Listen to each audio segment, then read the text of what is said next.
Bonjour et bienvenue à tous. Pour un nouveau webinaire qui va donc prendre la forme aujourd'hui d'une table ronde autour d'un sujet qui nous tient particulièrement à cœur cette année et en particulier sur ce mois.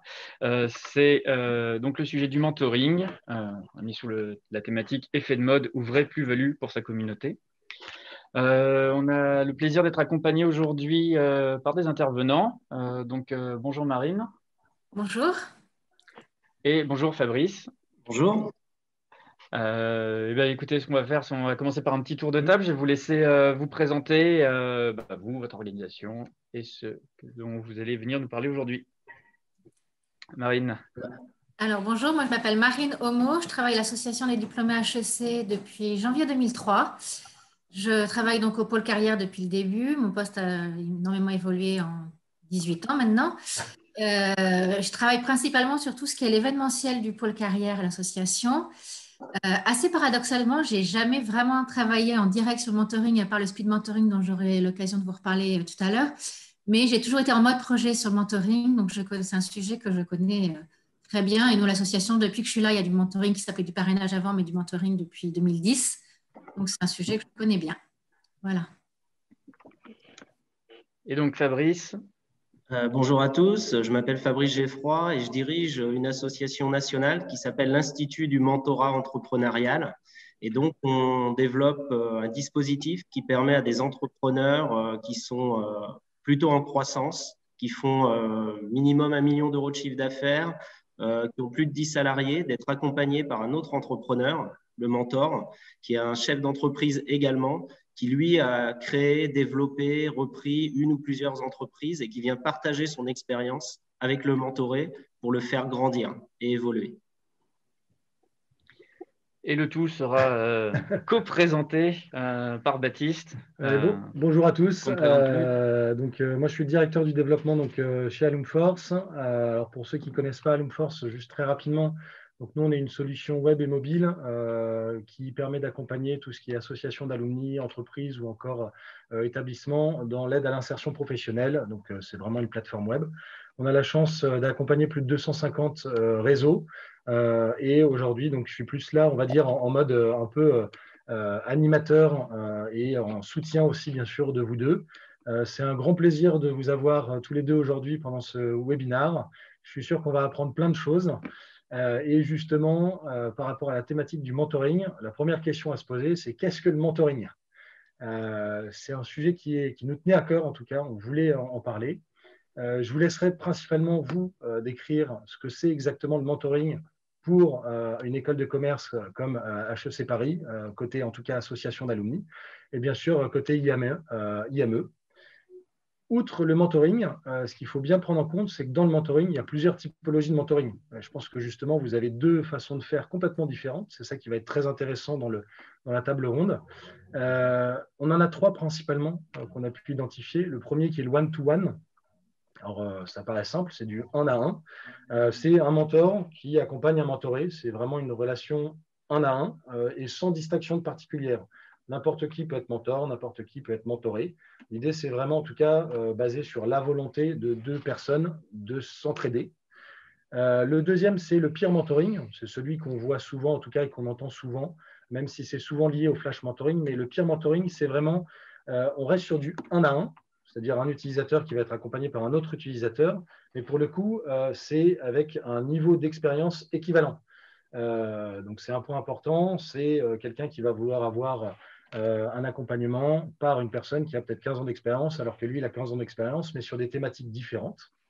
Et le dernier sujet, et le dernier en tout cas type de mentoring qui est de plus en plus développé, surtout actuellement, c'est ce qu'on appelle le flash mentoring. Nous, chez Alumforce, on appelle le meet and share.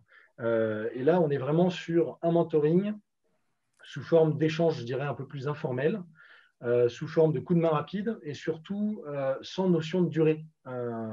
C'est vraiment, j'ai besoin d'être accompagné par un expert sur la relecture, par exemple, de mes conditions générales de vente parce que je pars à l'étranger, je vais faire une demande, il va y avoir un échange qui va être fait pendant 1 heure, 2 heures, en fonction de la volonté du mentoré et du mentor.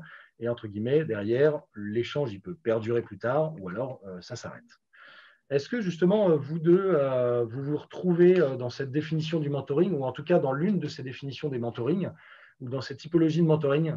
Peut-être que Marine, justement, côté HEC, il y a un point sur lequel toi, tu vas t'y retrouver ou pas? Alors oui, bien sûr. Moi, le one-to-one, nous, c'est le mentoring de base. C'est celui qui existe depuis le début et qu'on a toujours connu. Donc, quel mentoring? Alors, chez nous, il est sur 6 mois théoriquement, mais c'est du mentoring entre un mentor qui a une expertise ou une connaissance dans un secteur particulier, une fonction particulière, ou qui est dirigeant et qui va mentorer quelqu'un qui veut devenir dirigeant. Le mentoré chez nous peut être soit un alumni, soit un étudiant, mais le mentor est régulier, souvent un alumni. Donc ça, c'est le one-to-one, j'allais dire, c'est le mentoring, nous, qu'on fait depuis des années et qui est assez classique chez nous. Le flash mentoring, on le développe depuis un peu moins de 2 ans maintenant, qui est effectivement une relation beaucoup plus courte. Alors nous, c'est théoriquement sur une demi-heure, vraiment une question très rapide, qu'un mentoré a besoin d'un conseil ou d'un... Mais c'est vraiment, vraiment très flash.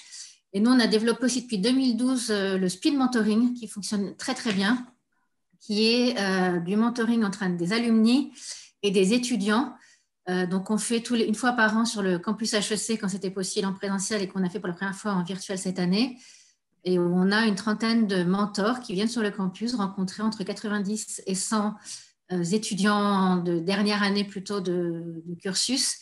Et là, c'est des rencontres de 20 minutes. Donc, c'est vraiment très, très, très rapide. Et les étudiants sont hyper friands de ça. Ils ont le droit à deux speed mentoring en général. Et les mentors reviennent tous les ans. Ils adorent ça aussi. Et les étudiants, évidemment, d'avoir en face d'eux un alumni qui a 5, 10, 15 ans d'expérience, c'est pour eux très intéressant également. Voilà, c'est vraiment une... Après, on a un peu de reverse mentoring. Okay. On a des programmes spécifiques qui ont été créés pour le cursus finance. On a aussi un programme qui a été créé spécialement pour les indépendants. Et ça, je vais laisser Fabrice parler de tout ce qui est entrepreneur et indépendant. Il en parlera sûrement beaucoup mieux que moi. Fabrice, justement, bonne transition. Comment ça fonctionne à l'IME? Est-ce qu'il y a vraiment une distinction? Est-ce qu'il y a une manière de faire spécifique de votre côté? Tu parlais justement de la différence, en tout cas des différents mentors, la manière dont vous recrutez, on va dire, ces mentors. Comment ça fonctionne justement au sein de l'IME? Alors déjà, moi, je vais parler de mentorat et non pas de mentoring, parce que le mentorat, c'est un concept qui vient du Québec.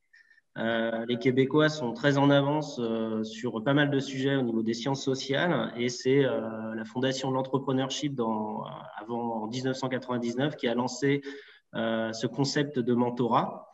Et moi, je vais vous parler, donc, moi, je m'en connais dans la définition du one-to-one, et je vais vous parler exclusivement de mentorat entrepreneurial, donc de mentorat entre 2 entrepreneurs, mais qui peut s'appliquer dans d'autres domaines et pour des salariés et un salarié plus jeune avec un salarié senior, par exemple.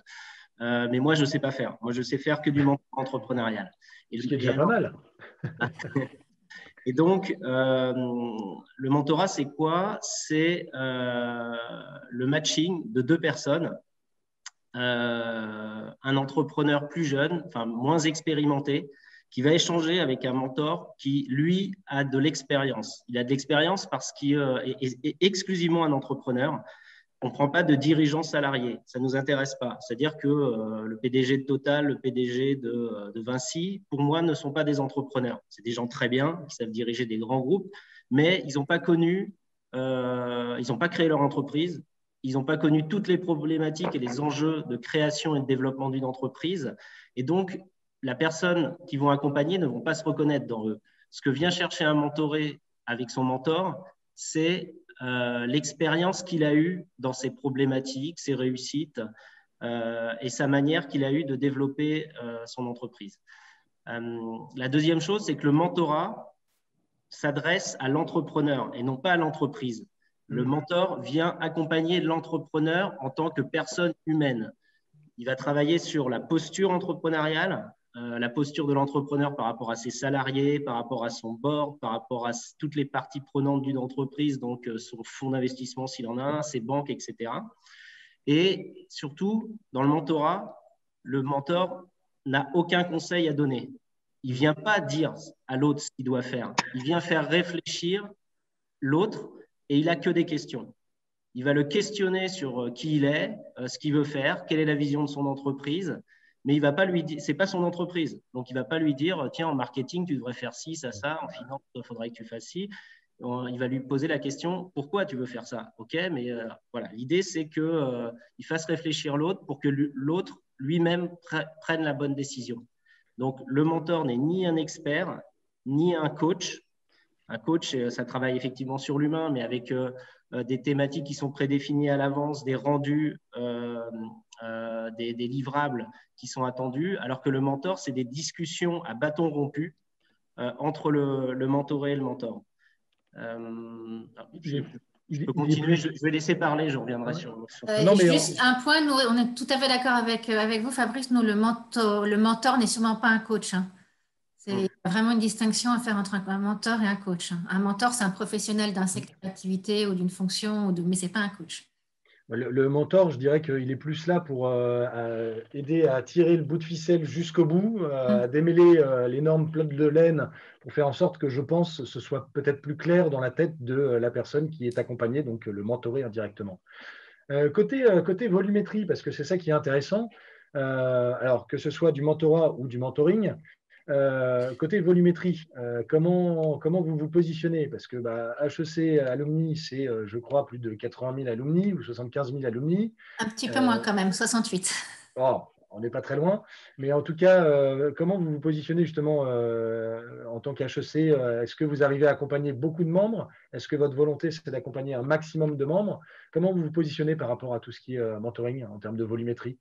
Alors, aujourd'hui, on a environ 3000 personnes qui sont actives sur notre plateforme de mentoring, sur les 68 000 diplômés. Alors, sachant que tout le monde n'est pas concerné, parce que les 68 000, je compte les jeunes hommes et jeunes femmes qui ont plus de 80 ans, donc qui ne sont pas forcément concernés par le sujet.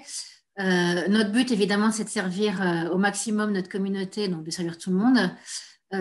Donc, on passe beaucoup de temps à communiquer sur ce sujet-là, qui est effectivement un sujet hyper important pour nous aussi. Donc, le campus communique auprès de ses étudiants et nous, on communique principalement auprès de nos alumni pour leur faire connaître le service et recruter aussi bien des mentors que des mentorés d'ailleurs. Donc là, en gros, ça veut dire qu'il y a à peu près 3000 personnes, entre guillemets, qui sont inscrites au programme. C'est à peu près combien de binômes par an, si tu as une idée? Par an, c'est à peu près 1000 binômes. OK. Ouais. C'est vrai que ce qui est intéressant dedans, dans ce que j'entends, et justement, on avait fait un webinaire aussi sur le mentoring, sur une autre typologie, en tout cas de mentoring avec Dauphine Alumni, qui nous parlait qu'il souhaitait justement commencer par une volumétrie peut-être plus petite, volontairement pour les accompagner de manière très poussée, et après, au fur et à mesure, grandir. Bon, vous avez peut-être un peu plus d'historique, mais c'est ça qui est intéressant, c'est qu'au final, le mentoring, on n'est pas obligé de se cantonner à une petite, entre guillemets, population, mais on peut démocratiser ça assez facilement. Alors, la petite population, nous, c'est ce qu'on faisait. Alors, comme moi, je suis arrivée à l'association en 2003, c'était plutôt des petites populations, puisque c'était encore des systèmes très manuels. Et il fallait rencontrer le directeur carrière à l'époque pour pouvoir se faire, alors ça s'appelle parrainage, mais c'est le même principe, pouvoir se faire parrainer. Depuis 2010, nous, on a développé des systèmes informatiques, donc on changé en 2019. Du coup, ça va être plus informatisé, plus c'est facile d'avoir du volume. Alors, c'est moins personnalisé forcément, parce qu'on n'a pas le temps de nous suivre nos 1000. On les suit quand il y a un problème, on suit le programme globalement, mais on n'a pas le temps de suivre les 1000 binômes. C'est vrai que plus on augmente en volume, moins c'est personnalisé, mais plus on sert de gens. Oui, ça c'est sûr. Et justement, Fabrice, plus grande population ou on va dire population plus réduite? Alors, population beaucoup plus réduite. Je vais vous parler, il y a 3 réseaux de mentorat qui font du mentorat pour entrepreneurs dans les règles de l'art. Il y a donc l'IME qui adresse les entreprises en forte croissance, qui font plusieurs millions d'euros de chiffre d'affaires. Il y a le MoveJ qui accompagne des étudiants entrepreneurs ou des entrepreneurs qui ont entre 18 et 30 ans avec le même système de mentorat. Et il y a le réseau Mentorat France qui adresse tous les autres entrepreneurs. Nous, sur notre cible, faut savoir qu'en France, 97% des entreprises ont moins de 20 salariés. Donc, on adresse une cible qui est assez petite, ce qui fait qu'on accompagne par an, on crée par an à peu près 80 à 100 binômes sur la partie IME. En tout, sur les 3 réseaux, il y a à peu près 400 binômes qui sont créés. mais de toute façon, on pense que tout le monde ne peut pas ou n'a pas envie de faire du mentorat. On n'a jamais obligé quelqu'un à faire du mentorat. Tout le monde n'est pas en capacité ou n'a pas envie de se faire challenger par un mentor.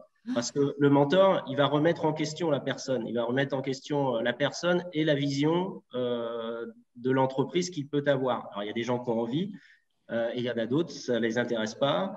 Ils ont d'autres moyens de se développer et où ce n'est pas dans leur mindset d'échanger sur leur personne en tant qu'entrepreneur ou leur entreprise. OK. Il commence déjà à y avoir des questions, justement.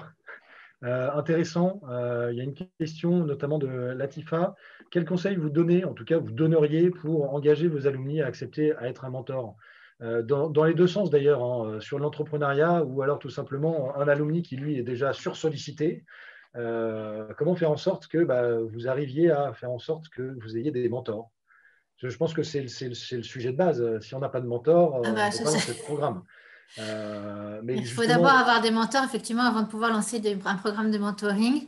Nous, on a fait pas mal de campagnes de mailing et on a la chance d'avoir une population d'alumni qui est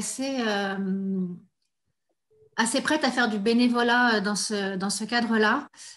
Toujours assez prête à donner des conseils et à s'engager dans le programme de mentoring, sachant qu'on leur explique quand même au point de départ que ça ne va pas prendre non plus un temps monstrueux. Le mentoring pour nous, c'est un rendez-vous, 2 rendez-vous par mois d'1 heure. Donc, c'est pas non plus un temps incroyable. Et on fait aussi régulièrement témoigner des gens qui ont été mentors et qui ont apprécié, qui ont appris avec les échanges qu'ils ont eu avec leurs mentorés, qui apprécient de mentorer des gens qui viennent témoigner. Alors, soit par écrit, on fait des verbatim, soit des petites vidéos pour expliquer pourquoi ils aiment ça et pourquoi c'est intéressant de devenir mentor. Fabrice? Alors, de notre côté, nous, on a une base de données d'environ 200, pour l'IME uniquement, 250 mentors. Et les mentors, chez nous, c'est des chefs d'entreprise qui ont fait ou qui font entre 20 millions d'euros de chiffre d'affaires et plusieurs milliards. En moyenne, c'est plutôt des ETI, donc ils font entre 50 millions d'euros de chiffre d'affaires et 250 millions d'euros de chiffre d'affaires. Donc, c'est des gens qui n'ont pas le temps. Mais nous, on cherche que des gens qui n'ont pas le temps, parce que s'ils avaient du temps, à la rigueur, ce serait louche pour un entrepreneur. Par contre, ils viennent chez nous et il y en a qui sont à leur 5e, 6e, 7e mentorat. Ils nous disent ce que tu disais, Marine, c'est une chose hyper importante, c'est que le mentor, il doit être bénévole. Il est bénévole. Il ne vient pas là pour gagner de l'argent. De toute façon, même si on pouvait le payer, on ne pourrait pas le payer des sommes qui correspondent à ses revenus annuels. Mais il faut qu'il vienne donner de lui-même. Et ils viennent pourquoi? Parce que eux-mêmes auraient bien aimé avoir un mentor et ils n'en ont pas eu quand ils ont développé leur entreprise. Ils viennent parce que, comme certains s'engagent dans des ONG, des associations diverses et variées, eux, ils s'engagent bénévolement pour aider des entrepreneurs, pour développer le tissu économique français, pour créer de l'emploi au final. Et ils viennent parce qu'ils apprennent. Il faut savoir que dans une relation mentorale, le mentor et le mentoré doivent être au même niveau. Il n'y en a pas un qui est mieux ou plus fort que l'autre. Le mentor sait que, par exemple, nous, on fait des matchings. Le mentor, on a Bernard Bourigeaud qui est le fondateur d'Atos comme mentor. Il sait que le mentoré peut refuser de rentrer en contact avec lui et d'être mentoré par lui. Donc, il faut être humble. Et donc, il vient parce qu'il va apprendre. Alors lui, par exemple, il n'est plus en activité, mais il va découvrir un autre secteur d'activité parce que le mentor n'est pas du même secteur d'activité que le mentoré pour créer une indépendance totale pour que le mentoré puisse complètement se confier. Il ne va pas se confier à quelqu'un qui est du même secteur et qui potentiellement va le racheter ou va le concurrencer. Et donc, il vient parce qu'il va découvrir des plus jeunes entrepreneurs, des nouveaux modèles économiques. Ce n'est plus le même tissu économique qu'il a connu il y a 10 ou 30 ans. Et donc, il apprend. Et souvent, ils apprennent des choses qu'ils vont eux-mêmes mettre en place dans leur entreprise pour faire évoluer leur entreprise. Donc, il faut retenir qu'on est sur les deux apprennent et les mentors viennent parce qu'eux aussi, ils apprennent. Je suis complètement d'accord avec toi. Et bien souvent, nous, les mentors, alors moi, je connais plus particulièrement les mentors qui font du speed mentoring sur le campus. Donc, c'est des étudiants qui sont en phase 2. Et à chaque fois, ils trouvent que les échanges sont ultra enrichissants et qu'ils ont en phase 2 des gens intelligents et brillants. Donc, forcément, c'est un échange hyper constructif et hyper enrichissant pour les deux, même si à la base, c'est quand même l'étudiant qui vient chercher quelque chose auprès du mentor. Et le mentor, en fait, ressort très régulièrement avec un enrichissement. Il a appris quelque chose, il se grandit aussi de cet échange. Je suis complètement d'accord avec toi, Fabrice, c'est hyper important. Un échange constructif et enrichissant pour les deux. Ouais. Et pour les recruter, pour les recruter, c'est du réseautage dans les différents. On est partenaire, il y a énormément de réseaux d'entrepreneurs, donc on réseaute dans ces réseaux d'entrepreneurs. Comme on est un peu connu sur cette typologie d'entreprise, c'est du bouche à oreille, c'est des mentors qui ramènent leurs copains pour venir à l'IME. On ne fait pas de mailing, tout ça, ça ne sert à rien. C'est très difficile de recruter. Alors, si on recrute un peu par LinkedIn des mentors quand même.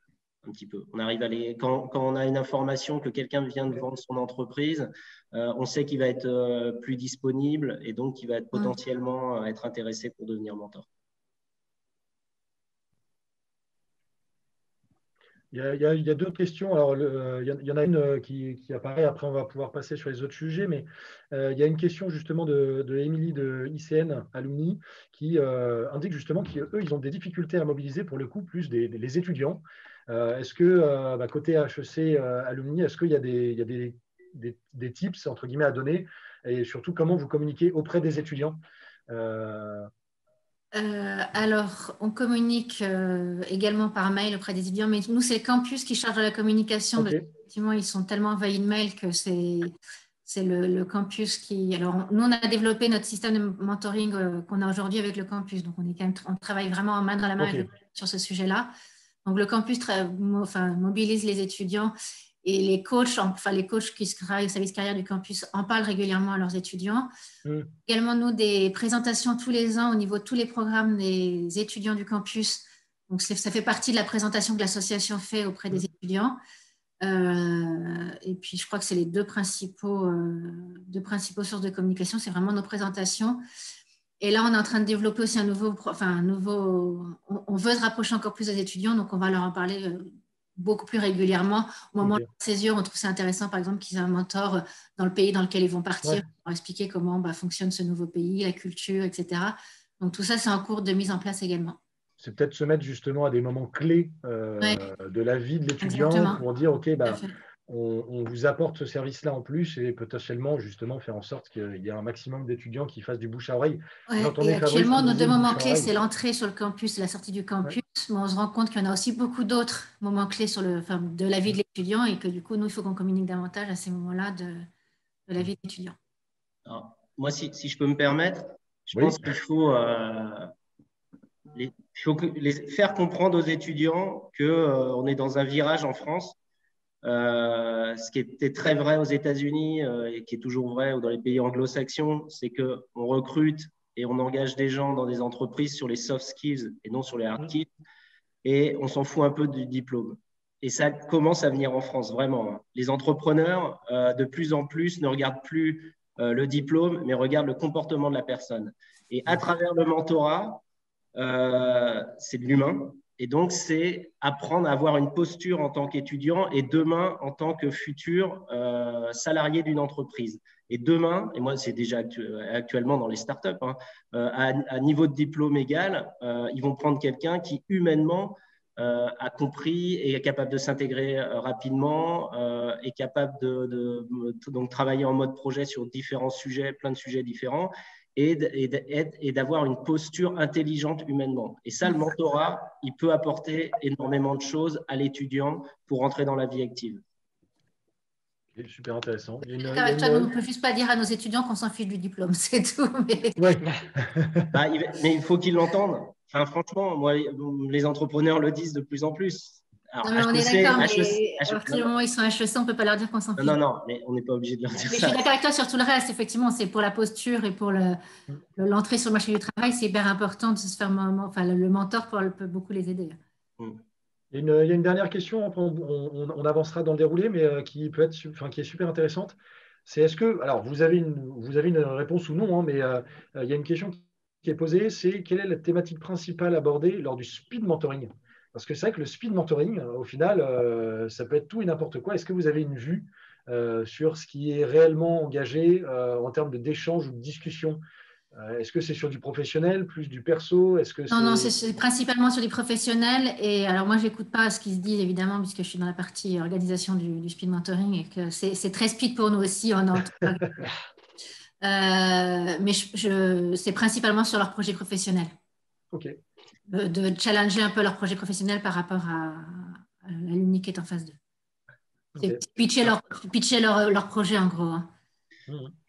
Je veux bien revenir sur la question d'avant, si ça peut aider des personnes, que ce soit pour le mentorat entrepreneurial ou j'imagine pour les étudiants dans les écoles.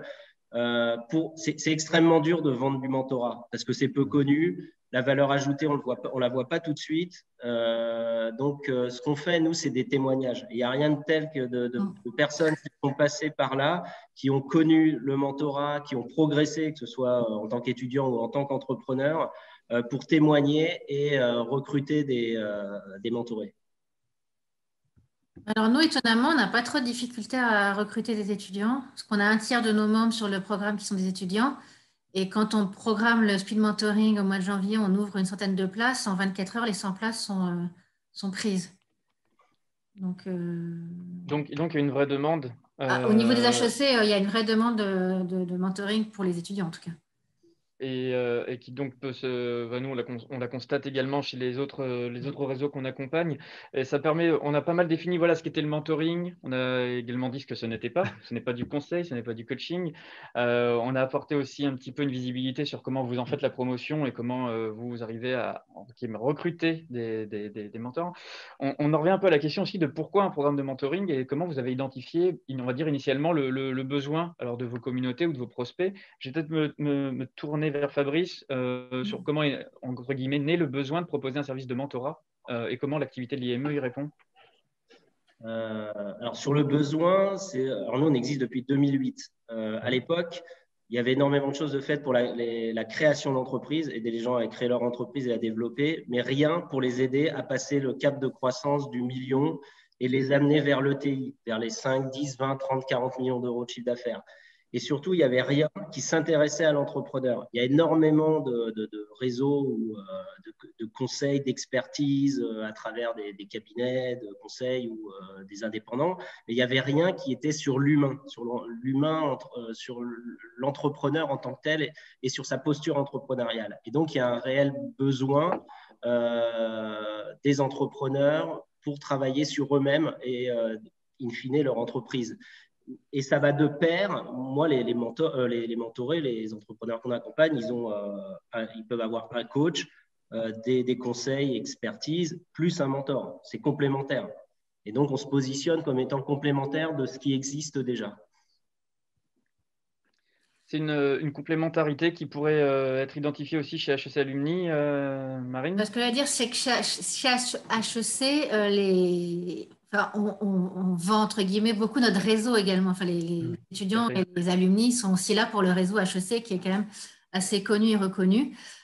Donc, le mentoring fait partie aussi de ce réseau. C'est pouvoir rencontrer des alumni auxquels on n'aurait pas forcément eu accès, ou en tout cas moins facilement, parce qu'on sait que même quand on envoie un mail à un HEC, quel qu'il soit, on a 70% de chances d'avoir une réponse à ce mail, ce qui est quand même pas mal. Et le mentoring, c'est pareil.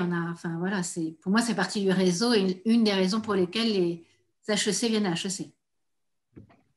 Et justement, puisque ça fait pas mal d'années que vous le proposez, on en avait un petit peu discuté. Comment vous voyez évoluer justement, on va dire le besoin, peut-être même des mentorés, hein, mais le besoin des utilisateurs du réseau ou les membres du réseau HEC Alumni.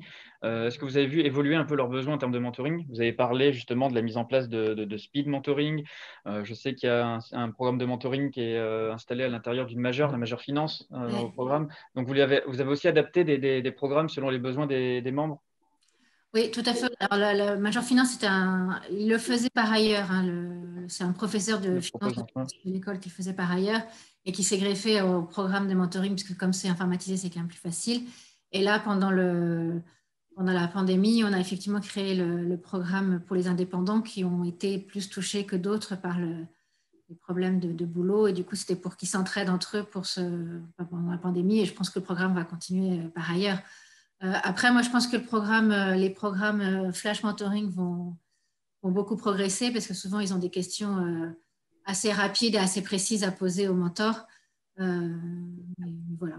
Et de plus en plus en bilingue. Nous, on travaille de plus en plus. On ne peut plus proposer de choses qu'en français, on travaille que en bilingue, et ce qui permet aussi à des alumni de se faire mentorer par des gens qui ne sont pas en France, ce qui pour nous est super important. C'est surtout que le fait que ce soit complètement digitalisé aussi, ça permet de casser la barrière physique. Et après, j'allais dire, ils gèrent leurs relations entre eux. S'ils sont à Paris, au coin de la rue, évidemment, ils vont aller se prendre un café au coin de la rue pour faire leur mentoring. S'il y en a un à New York et l'autre à Paris, ils vont se faire une visio comme on est en train de faire actuellement. Au sein de l'IME, il y a différents programmes. Est-ce qu'on peut parler un peu de Mouv'J sur le typologie? Est-ce que c'est un différent programme? Est-ce que c'est une autre manière de voir les choses? Comment ça fonctionne au niveau Mouv'J ou au sein de l'IME? Pour le mentorat, c'est exactement la même chose. C'est toujours un entrepreneur qui accompagne, qui a de l'expérience, qui accompagne un autre entrepreneur. En plus, au Mouv'J, il y a une plateforme qui permet à chaque entrepreneur, pendant la durée du mentorat, d'avoir de l'expertise, d'avoir des experts qui ne sont pas forcément des entrepreneurs. Ça peut être un avocat, comptable, mais ça peut être aussi un entrepreneur qui vient en plus apporter de l'expertise et du conseil. Et après, il y a un prix Mouv'J qui est assez connu auprès des jeunes entrepreneurs, qui permet d'être reconnu, d'avoir de la publicité, de la communication au niveau national. Et voilà. Après, mais sur le mentorat, c'est exactement le même fonctionnement et les mêmes valeurs qui sont la bienveillance, l'écoute, le partage d'expérience, l'empathie. Et on a bâti le programme sur ces valeurs auxquelles on essaye de jamais déroger. Justement, Fabrice, moi, ça me permet d'enchaîner sur une question. On vient de parler un petit peu du pourquoi. Maintenant, on va parler du comment.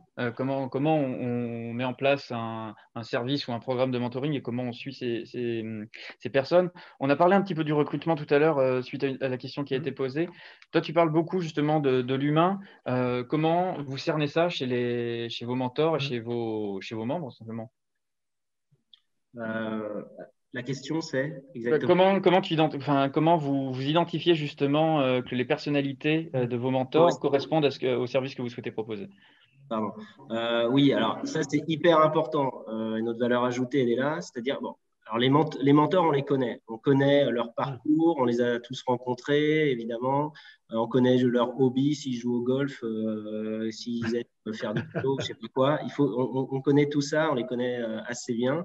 Et on connaît leur personnalité. Est-ce que c'est des mecs qui vont vraiment, ou des femmes qui vont vraiment challenger l'autre, qui vont être plutôt rentre-dedans ou alors plus souples?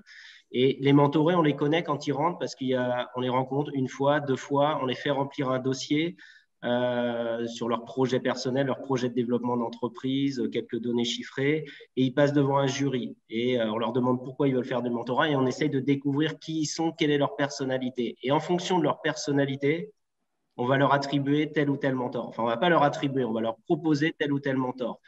Après, c'est en fonction des problématiques qu'ils ont. S'ils sont, je sais pas, en phase de croissance externe ou d'internationalisation, on va plutôt leur trouver quelqu'un d'un secteur d'activité différent, mais qui a connu ces expériences de croissance externe et d'internationalisation. Donc, on leur propose un mentor. Le mentor accepte ou pas en fonction de ses compétences et s'il sent bien le dossier de les rencontrer. Et après, s'il accepte, le mentoré doit nous dire aussi s'il veut rencontrer ce mentor ou pas. Imaginons qu'ils acceptent. Ils se rencontrent, ils se voient une fois, deux fois, et ils valident le fait qu'ils sont capables de partir ensemble dans une relation qui va durer 12 à 18 mois. Et donc, pour que ça fonctionne, et c'est à raison d'une fois par mois, 3 ou 4 heures par mois, et pour que ça fonctionne, il faut que ça fit, il faut qu'ils se sentent, il faut que ça passe vraiment bien entre eux. Autrement, ça ne fonctionnera pas. C'est pour ça que je dis qu'on est vraiment dans l'humain. Et notre valeur ajoutée, c'est de bien connaître nos mentors et bien comprendre les mentorés quand ils rentrent dans le dispositif et leur modèle économique. Et le choix sur la durée, j'entendais 12 mois, 18 mois, c'est le mentor qui le décide, c'est le mentoré, c'est vous qui l'imposez? Non, c'est entre 12 et 18 mois parce que certains binômes, au bout de 12 mois, ils ont fait le tour de la question et ils se mettent d'accord et disent écoutez, on arrête. Et voilà. Et nous, en fait, on les suit pendant les 12 à 18 mois. On appelle le mentor, le mentoré à 3 mois, 6 mois, 9 mois, 12 mois, 18 mois. Et on fait des points réguliers pour savoir si tout se passe bien, s'ils échangent bien, s'ils prennent bien les rendez-vous ensemble. et on fait un bilan à la fin de la relation mentorale. Alors, si je peux rebondir sur ce que vient de dire Fabrice, nous aussi on a un suivi, alors que beaucoup moins, c'est pas par téléphone et c'est beaucoup moins personnalisé que ce que tu fais, Fabrice. On a également un suivi via notre plateforme pour vérifier que le mentoring a bien commencé, pour vérifier que tout se passe bien. Enfin, tous les 2 mois, il y a un mail qui est envoyé. Et à la fin du mentoring, on a un questionnaire d'évaluation qui est envoyé au mentoré, pour savoir s'il est satisfait de sa relation de mentoring. Mais effectivement, c'est pas du tout un suivi personnalisé comme vous pouvez le faire avec des appels téléphoniques, etc. Ensuite, si on décèle un problème ou si on décèle quelque chose, évidemment qu'on va suivre personnellement le souci ou le problème. Mais tant qu'on n'a pas de nouvelles et que tout se passe bien, c'est plus traumatisé que humain chez nous. En tout cas, ça humaine, évidemment, et heureusement. Ça pose bien la question que voilà, autant il y a une démarche de recrutement qui est importante, autant il y a une démarche d'accompagnement qui est primordiale, l'avant, le pendant, si on peut qualifier ça comme ça. Il y a également l'après. Comment est-ce que vous évaluez la réussite, vous, d'une relation de mentoring dans l'une et l'autre de vos organisations? Nous, c'est Marine qui nous le dit. S'il est content pas de sa relation, parce qu'après, effectivement, il peut y avoir une relation qui se passe très bien avec un mentor et un mentoré, et ce même mentor avec quelqu'un d'autre, ça va moins bien se passer parce qu'effectivement, le fit, comme tu disais, Fabrice, n'est pas là. Et ça, on ne peut pas nous le savoir avant que les 2 personnes se soient rencontrées. Mais nous, c'est le mentoré qui va nous dire si ça s'est bien passé et s'il est content. Donc, il y a une question qui est, enfin, entre guillemets, quand je dis le mentoré, donc c'est le mentoré qui, lui, revient de manière informelle, ou alors c'est plus, OK, c'est structuré, il y a une enquête qui est envoyée. C'est une question qui nous est souvent en fait posée. Donc c'est pour ça que ça peut être intéressant d'avoir votre point de vue. C'est est-ce que c'est bon, on part du principe que le mentoring, il se déroule, et puis après, ceux qui veulent nous dire que ça se passe bien, ils vont nous le dire, mais en général, ceux qui viennent en parler, c'est souvent ceux qui veulent râler. Donc là, justement, est-ce que vous faites une enquête derrière de satisfaction? Comment vous évaluez la bonne réussite? Qu'est-ce qu'on peut considérer comme une bonne réussite? Est-ce que le mentor, on peut en ressortir avec quelque chose? Parce qu'on parlait d'échange. Fabrice en parlait au début, c'est qu'un mentor, il arrive, il est aussi là pour apprendre. Est-ce que le mentor va aussi lui-même évaluer le mentoring? Non. Une question ouverte, mais… Non, chez nous, le mentor n'évalue pas la relation de mentoring, c'est que le mentoré qui évalue sa relation de mentoring. Après, les mentors, quand ça ne va pas ou quand ils sont contents, ça va le dire aussi. Hein. Oui, on a régulièrement des retours de mentors et de mentors, oui, que ce soit positif ou négatif. D'ailleurs, on a très régulièrement des retours. Et on a régulièrement aussi des gens qui viennent nous dire j'ai un tel qui est mentor dans votre base, on dit que du bien, je voudrais m'inscrire également pour être mentor auprès de vos étudiants ou de vos alumni. Donc, on sait qu'il y a du bouche-à-oreille qui se fait, on sait que les mentors sont globalement très satisfaits d'être dans ce système de mentoring, et les mentorés, on leur demande leur avis. Et pareil pour le speed mentoring, hein, moi je suis présente avec les mentors le jour du speed mentoring, donc j'ai leur retour en direct, et les speed mentorés, on leur demande d'avoir un retour. Alors, côté IME, ouais. Alors nous, c'est hyper cadré. Hein. On a 2 choses. C'est que quand on les suit pendant les 18 mois, il y a des questionnaires. Et à la fin, il y a un bilan du mentor avec le mentor et le mentoré pour savoir comment s'est passée la relation, sur quoi ils ont travaillé, les axes de développement. Il y a un questionnaire de satisfaction pour chaque binôme. Et après, on fait une enquête annuellement auprès des mentorés pour savoir, la croissance du chiffre d'affaires. Il faut savoir que pendant la période de mentorat et juste après, il y a une majorité des entreprises qui doublent le chiffre d'affaires de leur entreprise. Et en moyenne, les entreprises qui font du mentorat font plus 25% de croissance annuelle moyenne des effectifs et du chiffre d'affaires. Donc ça, c'est les données quantitatives. Et après, on a des données quali. Il y a 93% des mentorés qui sont très satisfaits ou satisfaits de leur relation mentorale. Il y en a 70% qui sont prêts à faire une autre relation mentorale. Donc, il y en a qui reviennent, qui sont venus pour un sujet. Quelques années après, ils reviennent pour d'autres sujets. Surtout, il y en a qui deviennent mentors. Alors, dans un premier temps, ils deviennent mentors au MoveJ. Ils vont mentorer des plus jeunes. Et après, quand ils ont encore plus grandi, on les récupère pour devenir mentors à l'IME. Et après, tout au long de l'année, nous, on organise 20-25 événements par an. Alors avant, en physique, maintenant, c'est plutôt des webinaires, mais ils en ont un peu marre. On a des ateliers thématiques entre mentors, entre mentorés, entre mentors et mentorés. On organise énormément de cocktail networking, de dîner networking pour qu'ils échangent, qu'ils brisent la solitude. Qui fassent du business entre eux aussi. Voilà. Et ça permet aussi d'évaluer le nombre de personnes qui est présentes et les retours qu'on a lors de ces événements de leur part, d'évaluer un peu le dispositif de manière qualitative. Il y a 3 questions qui, justement, sont tout de suite sorties suite à ce que vous avez dit tous les deux. Il y a une première question qui se pose, c'est quels sont les chiffres clés, les KPI que vous suivez, si vous en suivez, pour justement vérifier la bonne adéquation en dehors du fit, parce que c'est vrai que, bon, ok, qu'est-ce qui fait qu'un mentoré soit satisfait hormis le fit? C'est quoi? Est-ce que vous suivez des chiffres clés? Est-ce qu'il y a j'en sais rien, des pourcentages, comment vous positionnez justement tout ça? Quels sont les indicateurs de performance de votre programme de mentoring? Si vous en avez, hein. Après, justement, c'est ça qui est très difficile, c'est qu'on est en train d'essayer d'évaluer Une une relation relation humaine. entre 2 humains. Ouais. C'est toujours un peu délicat, mais est-ce que justement vous avez entendu d'autres critères de satisfaction? Alors peut-être que pour côté IME, c'est l'évolution du chiffre d'affaires, j'en sais rien. Mais On n'a pas de KPIs comme ça. C'est pas, enfin, on a un taux de satisfaction qui est à peu près le même que le tien, Fabrice, entre 90 et 95%. Mais on n'a pas de KPIs dans la progression de chiffre d'affaires ou progression dans l'entreprise. Ouais. Il y a tellement de sortes de mentoring chez nous et tellement de questions différentes qui peuvent être posées entre 2 personnes. On ne peut pas avoir de vrais KPIs. On peut avoir des satisfactions, on peut avoir des personnes qui ont progressé professionnellement grâce à leur mentoring, qui ont eu les réponses auxquelles ils attendaient. On peut pas, enfin voilà, on n'a pas de chiffres. À part ce taux de satisfaction, on n'a pas de chiffres là-dessus. Nous, après, les chiffres, c'est ce que je donnais tout à l'heure, hein, c'est l'évolution du chiffre d'affaires. Il faut savoir qu'en France, l'INSEE considère qu'une entreprise est en forte croissance quand elle fait plus 10% annuellement de chiffre d'affaires, et il n'y en a que 15 000 en France qui font plus de 10%.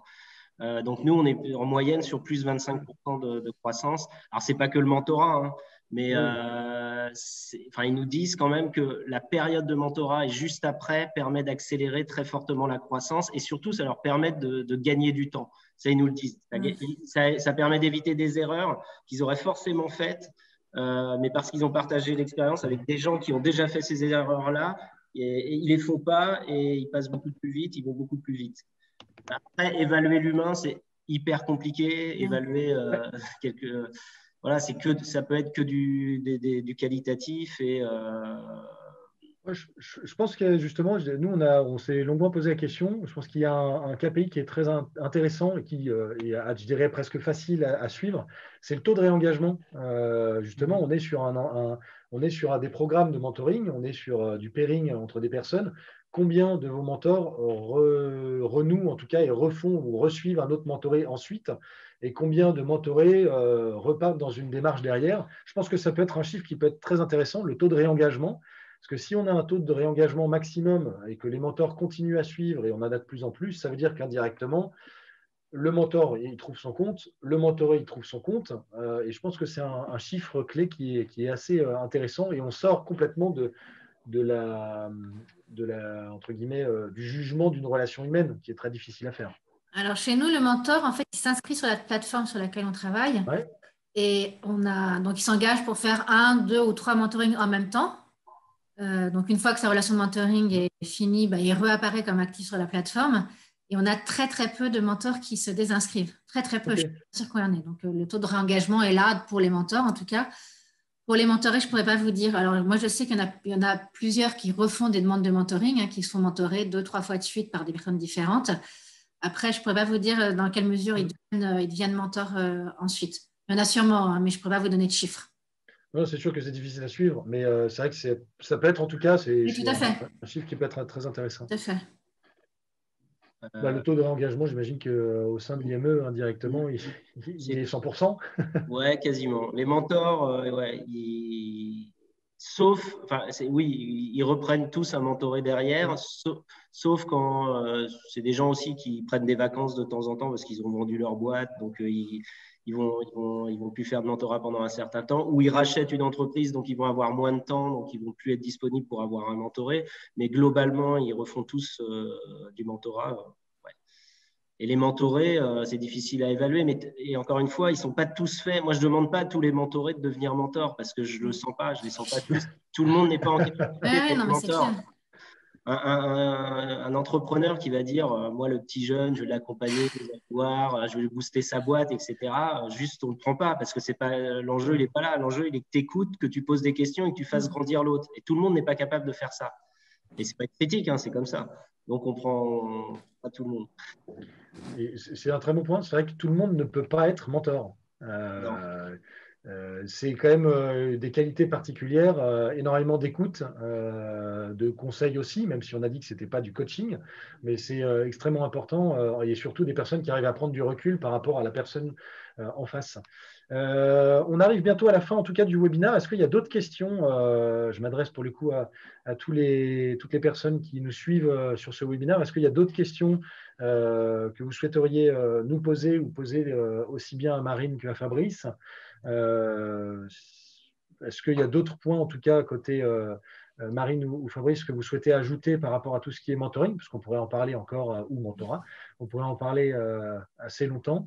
Est-ce qu'il y a d'autres questions? Sinon, bonne question. Est-ce que vous estimez que le mentoring est un effet de mode? Pour moi, pas du tout. Mais nous, ça fait au moins 20 ans que ça existe à l'association et je pense que ce n'est pas prêt de s'arrêter. Donc, je ne pense pas du tout que ce soit un effet de mode. Pas du tout. Non, c'est le début d'une grande… justement, ça va devenir de plus en plus important parce qu'on travaillait sur l'humain et travailler sur les soft skills va devenir de plus en plus important. Et je pense que il ne faut pas hésiter pour les étudiants, il faut leur faire comprendre que c'est hyper important et qu'on peut être mentoré tout au long de la vie. Il y a des mentorés, des entrepreneurs chez moi qui ont… il y en a un, il a 55 ans. Il fait 80 millions d'euros de chiffre d'affaires. Il a demandé à avoir un mentor, entrepreneur encore plus gros, pour l'aider dans la transition de son entreprise, etc. Donc, on peut se faire mentorer tout le temps. Et franchement, il faut mieux être dans cette démarche dès qu'on est étudiant parce que ça nous apprend à prendre du recul sur soi-même, à se poser des bonnes questions, à grandir soi-même et à faire grandir l'autre demain. Ok. Il y a une autre question qui est intéressante aussi. Quel est l'avantage et les inconvénients d'avoir une plateforme numérique pour gérer du mentoring? Parce qu'au final, on gère de l'humain. Alors, je pense que indirectement, et après, vous pourrez compléter, mais le premier avantage, c'est faciliter en tout cas la mise en relation, le matching, plutôt que de le faire à la main. On a pu le voir avec justement Dauphine Alumni qui le faisait historiquement avec des fichiers Excel, maintenant qui utilise justement la plateforme Alumforce pour faire du matching et qui utilise la plateforme pour faciliter la mise en relation. Est-ce que vous voyez des inconvénients à ça, en dehors de perdre un peu de l'humain, même si, in fine, je pense que l'objectif, c'est quand même qu'ils puissent se rencontrer? Sur le type de mentorat que moi je fais, je ne connais pas ce que fait Dauphine Alumni, mais ça ne marche pas. Ça ne peut pas fonctionner. Ça peut pas, le matching par un outil informatique ne peut pas fonctionner. Alors moi, on a tout digitalisé quand même. Moi, on a notre base de données mentor et mentoré qui est digitalisée. On connaît, on rentre les compétences de chacun, etc. Mais on ne va pas demander à la machine de matcher deux personnes. Elle ne peut pas comprendre, même avec de l'intelligence artificielle, c'est extrêmement compliqué. Il faut vraiment qu'il y ait une intervention humaine et qu'ils se voient, qu'ils se rencontrent pour que ça puisse fonctionner sur un temps long. Si c'est sur 1 mois, 2 mois, pourquoi pas sur un sujet précis, ouais, sur du mentorat qui est… non, j'y crois pas. Alors, nous, le dernier matching se fait par nous, par de l'humain aussi. Oui, c'est ça. Après, c'est effectivement, il rentre chacun, enfin, le mentor rentre ses compétences, dans quoi il veut bien mentorer. Ils sont chacun un formulaire à remplir. Et le mentoré, a 3 choix à faire dans les mentors qu'il aimerait bien avoir. Et le choix final, c'est fait par de l'humain. C'est fait par nous. C'est très intéressant. On reste là quoi qu'il arrive. Enfin, effectivement. Après, nous, ça nous a permis de multiplier par 10 quasiment le nombre de mentoring fait par an. En fait, pour nous, c'était un enjeu de nombre aussi qui était important. C'est un facilitateur, à mon sens, en tout cas, la plateforme numérique. Oui. C'est pour ça qu'on voit souvent des programmes de mentoring administrés, c'est-à-dire que là, pour le coup, ça s'apparente plus à ce que fait l'IME. C'est, OK, je connais mes mentors, je connais mes mentorés et je vais les matcher manuellement. Mais c'est vrai que l'outil va permettre aussi d'élargir le scope et de faire en sorte, tiens, j'aurais peut-être pas forcément pensé à telle personne ou peut-être pas forcément pensé à telle Et personne. puis, quand il y a beaucoup de mentors ou beaucoup de mentorés sur nos plateformes, on ne peut pas tous les connaître personnellement. Enfin, Ça, on est d'accord. évidemment, hein, mais on ne peut pas tous les connaître, c'est pas possible. Et une dernière question, c'est un bon point. On nous pose de plus en plus cette question. Est-ce qu'il y a des abus au niveau du mentoring? Je pense aux abus dans le sens où, alors peut-être pas sur le côté entrepreneurial, mais en tout cas côté étudiant qui, lui, va se faire tous les mentors un par un en disant bonjour, je cherche un stage, bonjour, je cherche un stage. Est-ce que vous Non, avez pour ça, vu ils ont l'annuaire chez nous. Mais non, enfin, j'ai pas connu d'abus. J'ai vu justement, il y avait une question sur les relations qui se seraient mal passées. Je crois que je n'ai pas connu l'association, hein, ça fait 18 ans que j'y suis. J'ai connu une relation qui s'était mal passée. Ouais. Le mentoré n'était pas content de sa mentor parce que sa mentor voulait lui vendre son service derrière et que ce n'était pas du tout le but chez nous du mentoring, hein, évidemment. Et dans ces cas-là, on a appelé la mentor et le mentoré et on s'est expliqué avec eux. La mentor, surtout. Ouais. On voulait vendre son service et on lui a expliqué que ce n'était pas le but du mentoring et que si c'était ça son but à elle, ce n'était pas la peine qu'elle soit mentor. Mais très, très gentiment et plein de bienveillance, hein, mais c'est la seule relation qui se soit mal passée dont j'ai le souvenir, moi, en 18 ans. Ok. On va terminer par une dernière question, après on pourra clôturer, mais l'importance des soft skills dans l'opération de mentoring. Est-ce que vous pensez que c'est extrêmement important? On a déjà la réponse, mais… C'est primordial, non? On est d'accord, mais c'est difficile à juger des soft skills. Oui, après… Alors ça amène la question des personnes qui font les matchings. Et effectivement, le recrutement, moi, de la personne qui fait les matchings chez moi ou même qui recrute les mentorés, hein, est une personne qui est forcément empathique, qui est en capacité de comprendre la personnalité, qui est ouvert, qui est à l'écoute, comprendre la personnalité du mentoré ou du mentor. Et tout le monde n'est pas capable de faire ça, c'est clair et net. Mais oui, c'est primordial, c'est que là-dessus, autrement ça ne fonctionnerait pas. Donc, ouais, c'est primordial. Il faut comprendre les gens, et pour ça, il faut les écouter, entendre et essayer de sentir qui ils sont. C'est presque de la psychologie, hein, des fois, mais sentir vraiment qui ils sont pour bien les matcher. Et après, ils se voient quand même. Hein, et des fois, ils se voient une fois, deux fois, trois fois pour bien valider. Donc, il y a aussi l'échange entre eux qui fait qu'ils vont partir ensemble ou pas, quoi. C'est vrai que nous, en tout cas, sur la partie Alum Force, on fait en sorte que le mentor et le mentoré échangent avant même d'accepter, je dirais, un peu ce pairing et cette notion de mentoring. Il faut qu'ils échangent avant d'accepter, pour qu'il y ait justement un peu ce sentiment de OK, bon, finalement, ça va vraiment matcher entre nous, c'est parfait, on est sur la même longueur d'onde et on y va. Et c'est là où indirectement les soft skills se valident ou non. Et c'est déjà arrivé en effet que certains disent bon, OK, en fait, ça ne matchera pas et la personne est partie aller voir un autre mentor et inversement. OK. Eh ben, en tout cas, on va pouvoir conclure. Déjà, je voudrais remercier vraiment chaleureusement Marine et Fabrice sur toutes ces interventions. C'était un plaisir. C'était vraiment très agréable. J'espère qu'en tout cas, ça vous a tous été très bénéfique sur les différents programmes de mentoring. Si vous souhaitez plus d'informations sur tout ce qui est Alum Force et le mentoring, n'hésitez pas à revenir vers moi. Et on va vous envoyer également aussi un questionnaire de satisfaction. Je compte sur vous pour justement nous donner un peu vos feedbacks pour faire en sorte aussi qu'il y ait un maximum de thématiques qui vous intéressent. Il sera mis à disposition en replay. Et puis, j'ai plus qu'à vous souhaiter surtout un bon déjeuner. Merci à tous. Merci. Merci beaucoup. Au revoir. Bonne journée. Au revoir. Bonne journée.